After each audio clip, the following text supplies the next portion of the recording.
The year is 2026. You think you know who controls the world's economy. The central banks, the governments, the tech giants. You are wrong. There is one entity, one name, that whispers in the halls of power, that owns a piece of almost every major company you interact with. And that manages a staggering 10 trillion, a sum larger than the GDP of every country on Earth, except the United States and China. That entity is BlackRock. And its power is not just in the money it manages, but in the invisible, all-seeing eye it uses to manage it, a system called Aladdin. This is not a story about a financial firm. This is a deep dive into the architecture of global control, a system so pervasive, so powerful, that it has quietly become the central nervous system of the modern financial world. If you want to understand where your money is, who controls your future, and why the world seems to move to a single coordinated rhythm, you need to understand the BlackRock system. And we are going to expose it. Right now, let's put $10 trillion into perspective. It's not just a number, it's ownership. BlackRock, through its various funds and ETFs, is a top shareholder in virtually every major company in the S&P 500. Think Apple, Microsoft, Amazon, Google, Tesla, Coca-Cola, Pfizer. They are not just investors. They are the largest, most influential voice in the boardroom. When BlackRock speaks, CEOs listen. This level of concentrated ownership creates a massive conflict of interest, a single entity holding the reins of competing companies. How can they possibly manage this without manipulating the market? The answer is simple. They don't have to manipulate it directly. Their sheer size and the data they possess are the manipulation. Before we go deeper into the rabbit hole, if you find this information unsettling and crucial for understanding the world of finance, hit that like button. It helps Mac Invests bring you more of this critical, unfiltered analysis. And if you haven't already, subscribe and turn on notifications. You don't want to miss the next piece of the puzzle. The foundation of this empire is not just the money, but the trust, or perhaps the dependence of institutional investors. Pension funds, sovereign wealth funds, insurance companies, they all entrust their capital to BlackRock. Why? Because BlackRock has mastered the art of risk management, or so they claim. And the tool they use to achieve this mastery is the legendary Aladdin. Aladdin, which stands for Asset, Liability, and Debt and Derivative Investment Network, is not just a piece of software. It is a technological ecosystem that processes more than $21 trillion in assets. Yes, BlackRock manages $10 trillion directly, but Aladdin is licensed to other financial institutions, banks, pension funds, and even central banks, bringing the total assets under its digital surveillance to over double BlackRock's own AUM. Imagine a single platform that sees everything. Every trade, every risk exposure, every potential market shock across the portfolios of the world's most powerful financial players. Aladdin is the ultimate risk management tool. It simulates market crashes, stress tests portfolios against geopolitical events, and provides a unified view of risk that no other system can match. This is the source of BlackRock's true power: information asymmetry. They know the risks, the vulnerabilities, and the interconnectedness of the global financial system better than anyone else, including the regulators. The system was born out of the 2008 financial crisis. BlackRock, then a smaller player, was hired by the US government to help clean up the toxic assets of Bear Stearns and AIG. They used an early version of Aladdin to analyze the complex, opaque assets. They proved they could see what others couldn't. This moment was the inflection point. Governments and financial institutions realized they needed BlackRock's vision, and they bought into the Aladdin system. The real danger of Aladdin is the network effect. When every major financial institution uses the same risk model, they start to think and act alike.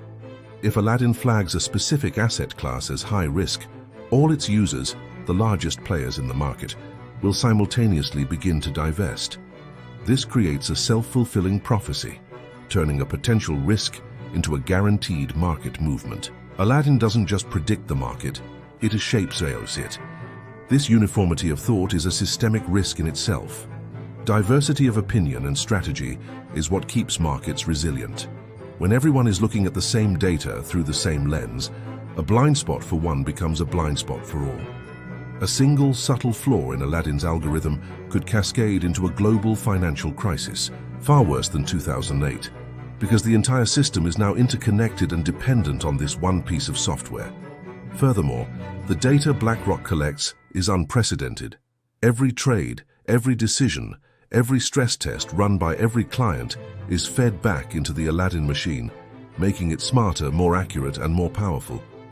It's a feedback loop of financial dominance. They are not just selling a product. They are selling a seat at the table of global financial intelligence. BlackRock's influence extends far beyond the financial markets. Larry Fink, the CEO, is a fixture in global political and economic forums.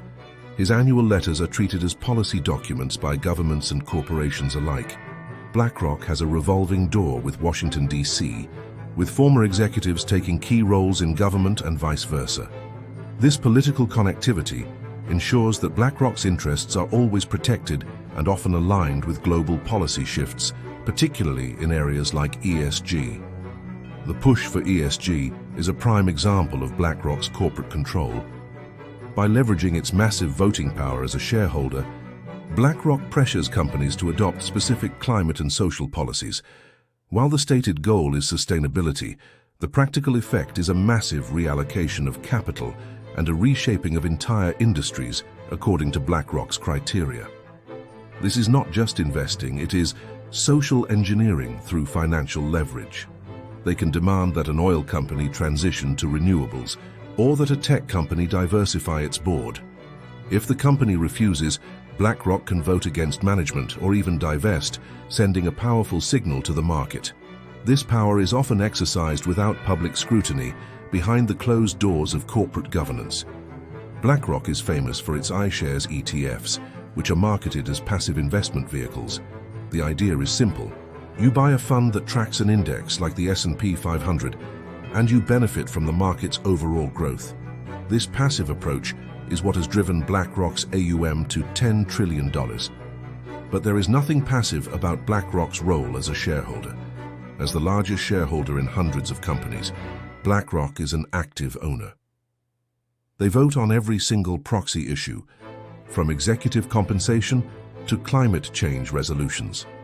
Their stewardship team engages with companies constantly. They are the definition of an active, influential shareholder, even if the funds they manage are technically passive. This distinction is crucial. When you invest in an iShares ETF, you are not just buying a slice of the market, you are lending your capital to BlackRock, empowering them to exert their influence over the corporate world. Your retirement savings are being used as a tool for corporate and political agenda setting. The sheer scale of BlackRock's operation has created a regulatory blind spot. They are not a bank, so they are not subject to the same stringent capital requirements. They are not a hedge fund, so they avoid certain transparency rules. They are an asset manager, and the current regulatory framework was not designed to handle an entity with this level of systemic importance. During the post-2008 regulatory push, BlackRock successfully lobbied against being designated as a systemically important financial institution, or too big to fail. Their argument was that if their funds failed, the losses would be borne by the investors, not the taxpayer. While technically true, this ignores the systemic risk posed by the interconnectedness of Aladdin and the potential for a coordinated market panic if BlackRock were to face a crisis. The regulators are playing catch-up, constantly trying to understand the risks posed by a non-bank financial giant that operates in the shadows of the traditional banking system. The lack of adequate regulation means that the BlackRock system is operating with a level of freedom and opacity that is unprecedented for an entity of its size. The BlackRock system represents a fundamental shift in global power.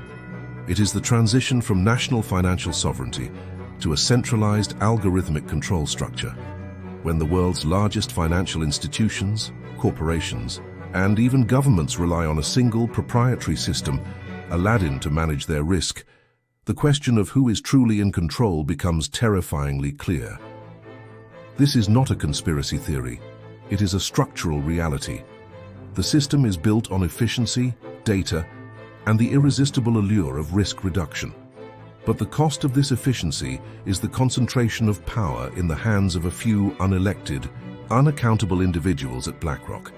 If you are concerned about the future of your investments and the integrity of the global financial system, make sure you share this video. Get the word out. The more people who understand the BlackRock system, the harder it is for it to operate in the shadows. And don't forget to subscribe to Mac Invests for more deep dives into the forces shaping our world. The question is no longer if. BlackRock controls $10 trillion, but what they are doing with that control and who is watching the watcher. The answer for now is no one, and that is the most dangerous risk of all.